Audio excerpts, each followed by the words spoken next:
बनावट नोटांच्या साहाय्याने जबरी चोरीच्या प्रयत्नात असलेले इसम स्थानिक गुन्हे शाखेच्या ताब्यात।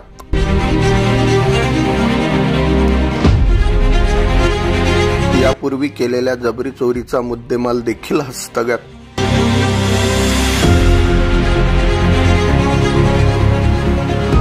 नंदुरबार पोलीस अधीक्षक श्रवण दत्त एस यांनी जिल्ह्यातील सर्व पोलीस ठाणे प्रभारी यांना आपल्या हद्दीतील अवैध बाबीवर वेळोवेळी कारवाई करणे तसेच जिल्ह्यात कायदा व सुव्यवस्था अबाधित राहावी यासाठी फक्त पेट्रोलिंग करून नाउघड गुन्हे देखील उघडकीस आणण्याच्या सूचना केल्या आहेत।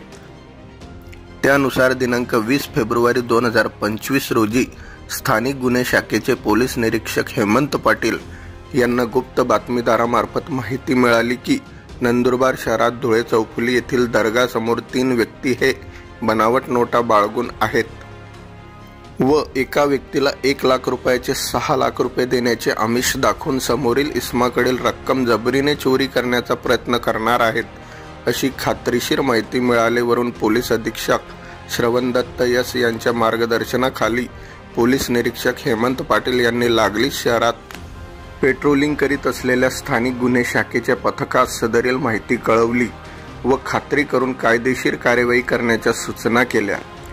मिळालेल्या बातमीच्या अनुषंगाने स्थानिक गुन्हे शाखेचे पथक हे धुळे चौफुली येथील दर्ग्याजवळ जाऊन खात्री करता 3 व्यक्ती हे संशयितरित्या एका कॉम्प्लेक्स जवळ उभे असल्याचे दिसून आले। त्यापैकी एक इसम हा त्याच्या फोनवर समोरील व्यक्तीसोबत बोलत असताना त्याचे संभाषण ऐकून पोलीस पथकास बातमीची खात्री झाली। सदर ठिकाणी असलेल्या व्यक्तींना ताब्यात घेत असताना त्यापैकी एका व्यक्तीने पोलीस असल्याचे पाहून तेथून पळ काढला। ताब्यात घेण्यात आलेल्या व्यक्तींना त्याचे नाव गाव विचारले असता त्यांनी त्यांची नावे दिनेश दीपू भोसले वय 24 वर्षे राहणार जामदा तालुका साक्री जिल्हा धुळे, बाळूशेठ सजनसिंग भोसले वय 32 वर्षे राहणार जामदा तालुका साक्री जिल्हा धुळे तसेच पळून गेलेल्या व्यक्तीचे नाव बिनोर महारू पवार राहणार जामदा तालुका साक्री जिल्हा धुळे असे सांगितले। सदर ताब्यात घेण्यात आलेल्या दोन्ही व्यक्तीकडून एकूण 1,80,000 रुपये किमतीचा मुद्देमाल, त्यात 3 बनावट नोटांचे बंडल, 3 मोबाईल, 15,000 रुपये रोख रक्कम, 1 चैन, 2 वाहने असा मुद्देमाल मिळून आला आहे।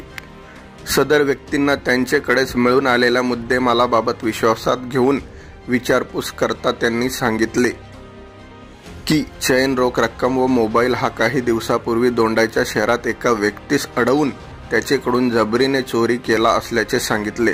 तसेच ते आता देखील एका व्यक्तीकडून 1 लाख रुपये घेऊन त्याला 6 लाख रुपयाच्या बनावट नोटा देण्याचे खोटे आमिष दाखवून त्याच्याकडून जबरीने रक्कम हिसकावून घेणार असल्याचे त्यांनी सांगितले।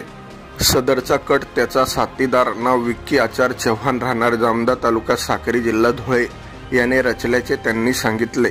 त्या अन्वये वर नमूद आरोपीवर नंदुरबार शहर पोलीस ठाणे अंतर्गत भारतीय न्याय संहिता 2023 चे कलम 309(4), 309(5), 61, 3(5) सह महाराष्ट्र पोलीस अधीक्षक कलम 124 प्रमाणे गुन्हा दाखल करण्यात आला आहे। सदरची कामगिरी पोलीस अधीक्षक श्रवण दत्त एस, अपर पोलीस अधीक्षक आशित कांबळे यांचे मार्गदर्शनाखाली स्थानिक गुन्हे शाखेचे पोलीस निरीक्षक Hemant Patil, police head constable Rakesh More, Vishal Nagare, Dadabhai Masul, police Naik Avinash Chavan, police शिपाई राजेंद्र काटके, आनंदा मराठे अशांनी केली आहे।